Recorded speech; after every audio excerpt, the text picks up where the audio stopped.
Terima kasih Bapa dalam surga. Jika pada jam saat ini kami boleh menaikkan segala pujian demi pujian kehadiran-Mu Bapa. Dan biarlah pujian ini boleh menguatkan setiap iman percaya kami. Bahkan pujian ini juga menjadi satu dupa yang berbau harum di hadirat-Mu Bapa. So dengan hati yang dalam kami boleh memuji Allah.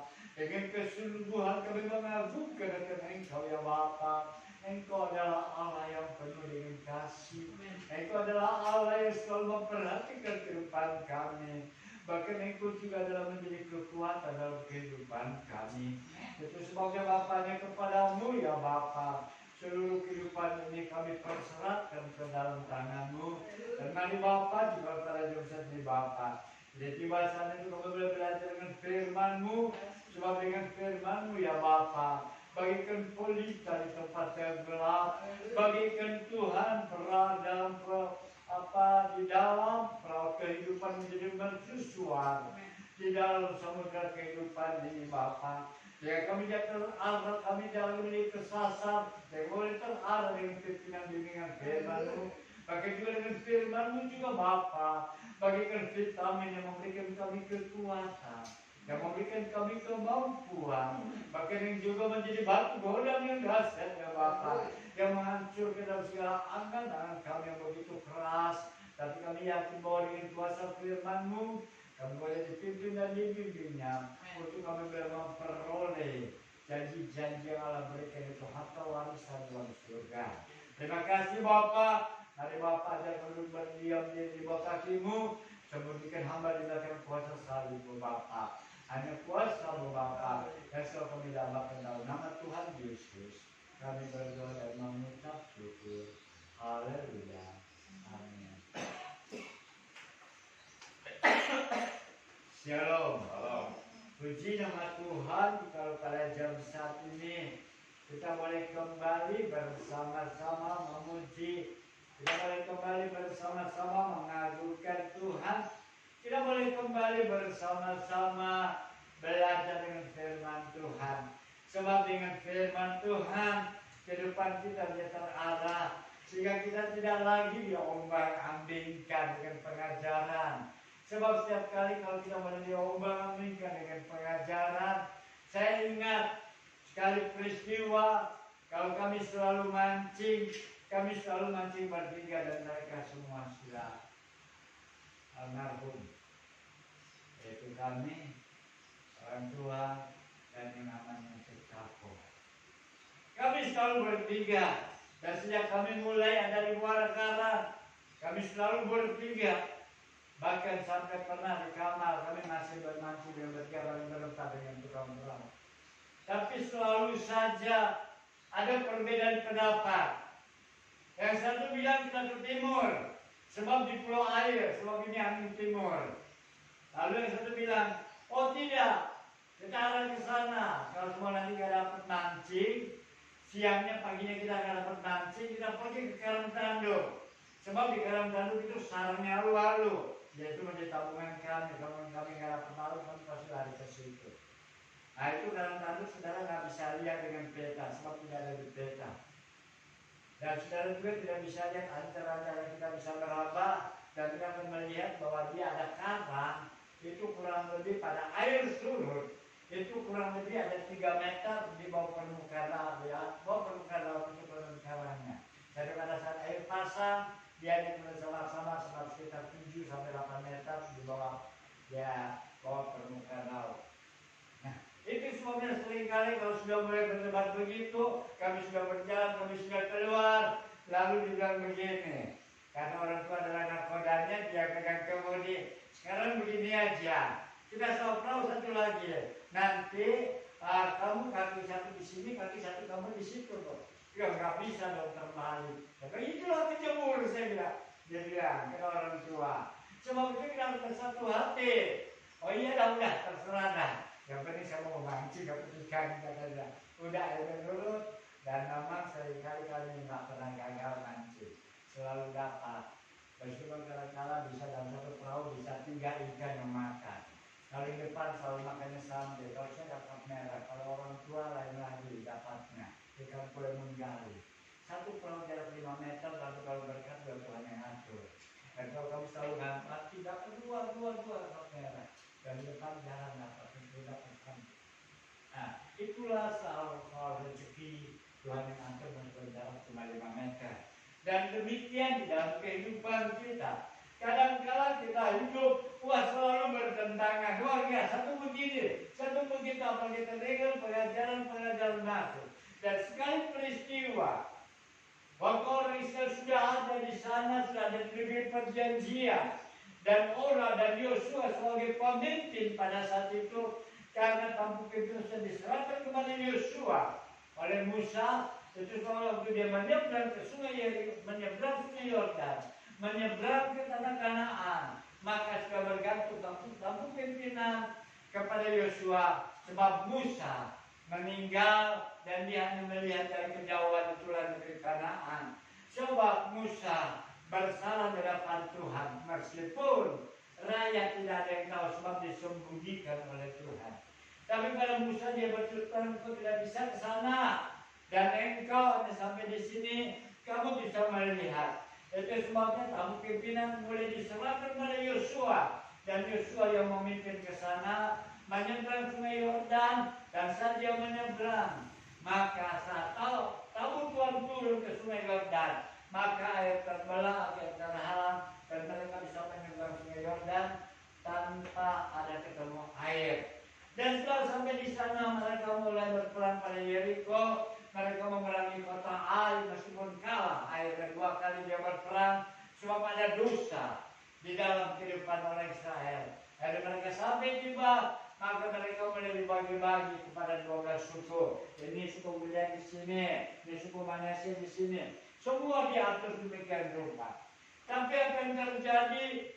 Waktu Yosua mulai melihat bagaimana keadaan mereka, suatu mereka dalam perjalanan di negeri, dari padang gurun menuju negeri Kanaan, mereka begitu sangat hati-hati. Sebab tidak sedikit banyak mereka berkelimpangan di padang gurun. Banyak mereka yang binasa di padang gurun. Salah ucap, maka hukumannya mati. Maka itu sebabnya pula merajalela. Itu sebab mereka begitu hati-hati. Tetapi apa yang terjadi? Setelah mereka sampai di sana, mereka mulai melihat kiri dan kanan, mereka berbaur sini dan itu, dan tidak sedikit pengajaran mulai masuk. Sehingga akhirnya mereka dikumpulkan kembali oleh Yosua. Dan pada saat mereka dikumpulkan di Sikem. Dan apa yang terjadi? Kita melihat bahwa mereka membuat satu pilihan yang pasti. Kita akan membaca dalam Yosua pasal yang ke-24. Ayat yang ke-15.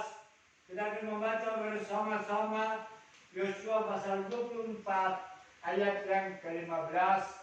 Dan ayat ini membuatkan mereka satu pilihan. Sebab dengan pilihan itu yang akan membawa dia kepada kehidupan atau kepada kematian, kepada berkat atau kepada perhukuman kutukan. Sudah dapat? Kita akan membaca bersama-sama Yosua pasal yang ke-24 ayat yang ke-15. Sudah dapat? 3, 2, 1. Tetapi jika tidak baik untuk beribadah kepada Tuhan, pilihlah pada hari ini kepada siapa kamu akan beribadah. Allah yang kepadanya nenek moyang beribadah di seberang sungai Efrat, atau Allah orang Amori yang nantinya kamu diami ini. Tetapi aku dan sisi rumahku, kami akan beribadah kepada Tuhan. Terima kasih. Dengan jelas Yosua berkata, sebab dia sudah mulai melihat ada banyak ketimpangan iman. Dia sudah melihat sudah ada mulai keganjilan terjadi. Dan itu sebab mereka dikumpulkan di Sikem. Yosua berkata, pada hari ini pilih di antaramu, pada siapa kamu akan beribadah? Apa kepada Allahnya yang di negeri seberang, yang tempatnya kamu tinggali? Mungkin kita dari keturunan ini itu, barangkali kita memang tidak apa, tidak mengerjakan firman Allah. Kalau kita mulai kenalkan firman Allah, kita belajar dengan firman Allah. Pengajaran-pengajaran mereka dapat sebagian kita terima, tapi ada sebagian yang tidak bisa kita terima. Atau juga negeri yang tempat ini diami pada saat ini. Ada tidak sedikit banyak mereka yang menanggalkan iman percayanya. Ada tidak sedikit juga dari mereka hanya ingin mencari kepopuleran. Mereka tinggalkan iman percayanya. Tapi juga tidak sedikit mereka kembali kepada Tuhan. Sebab dia tahu bahwa yang memimpin kehidupannya itu hanya Tuhan. Itu sebabnya Yosua dengan jelas dia berkata, tetapi jika kamu anggap tidak baik untuk beribadah kepada Tuhan, pilihlah pada hari ini pada siapa kamu akan beribadah. Allah yang kepadanya nenek moyangmu beribadah di seberang sungai Efrat, atau Allah orang Amoria negeri yang kamu diami ini. Tetapi aku di sisi rumahku, kamu akan beribadah kepada Tuhan. Memilih untuk masa depan, dan memilih untuk masa depan ada harga yang harus kita bayar. Siapa itu Yosua? Yosua adalah orang yang diangkat oleh Musa secara langsung.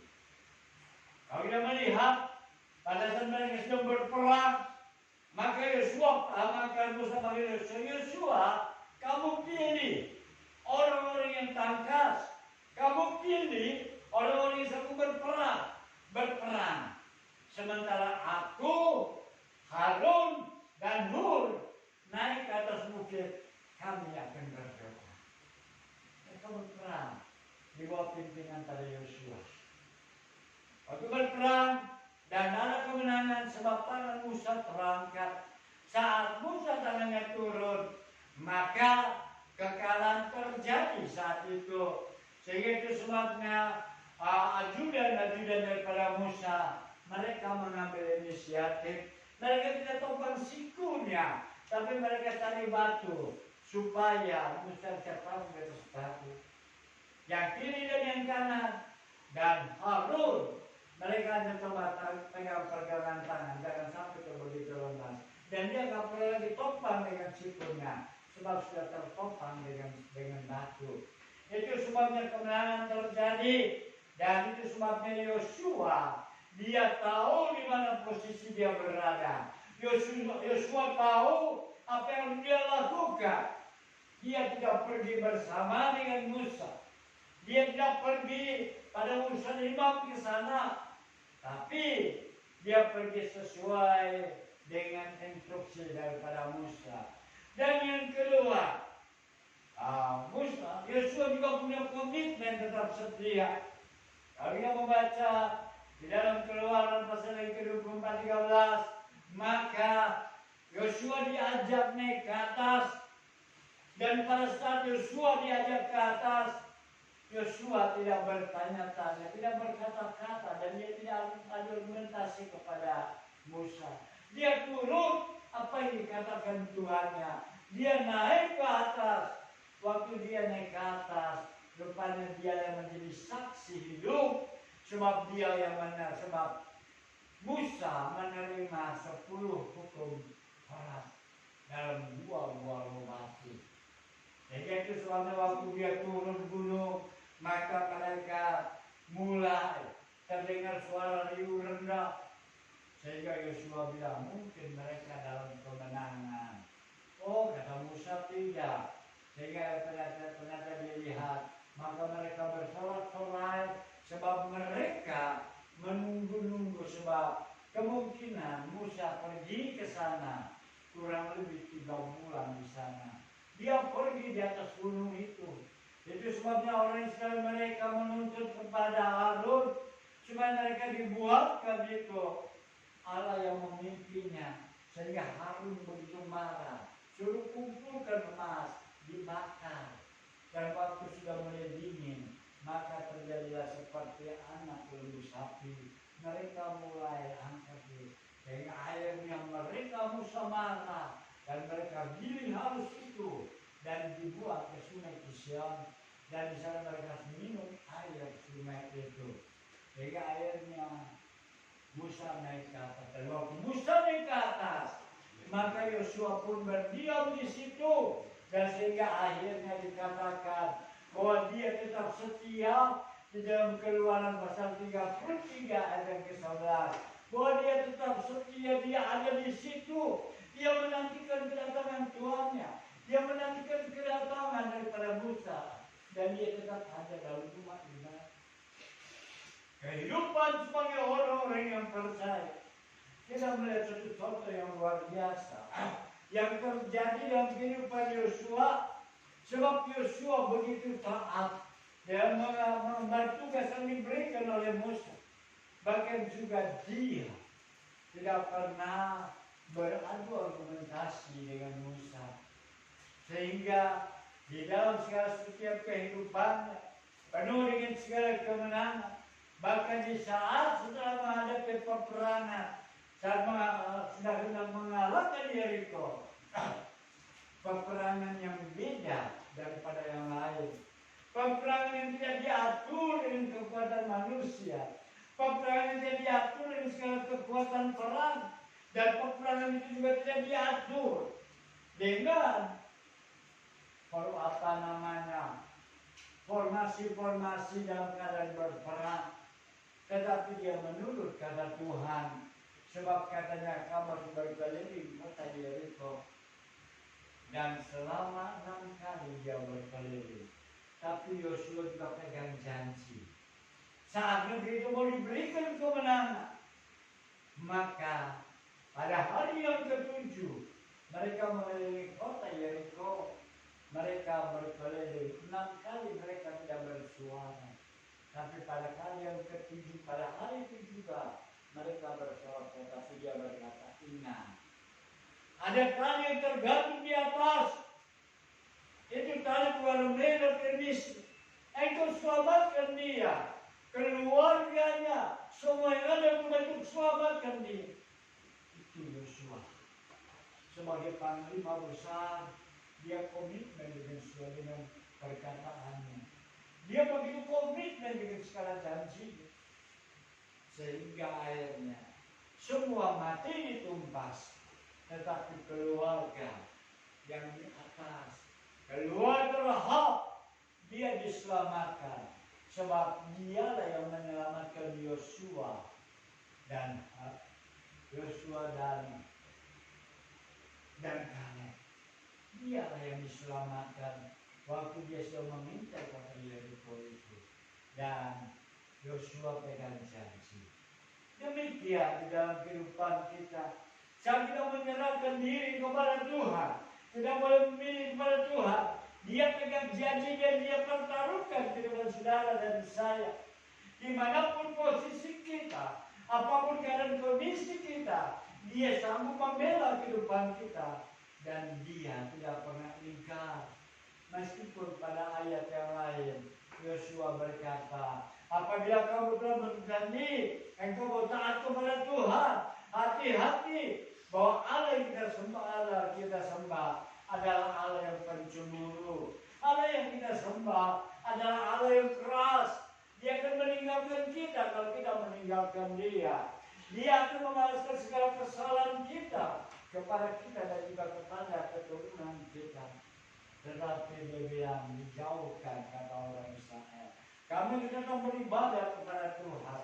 Dan itu sebabnya saudara, kami tidak boleh mengambil bagian dan mengambil keputusan terlibat Tuhan. Maka berarti segala kehidupan kita ada dalam tangan Tuhan. Nggak usah kita gentar, nggak usah kita khawatir. Ada saatnya Allah berperang untuk kita. Ada saatnya dia berperang. Tapi juga ada saatnya juga dia mengizinkan kita berperang. Apa caranya? Kita nggak tahu bagaimana Allah membuat kita menjadi pemenang dalam berperang.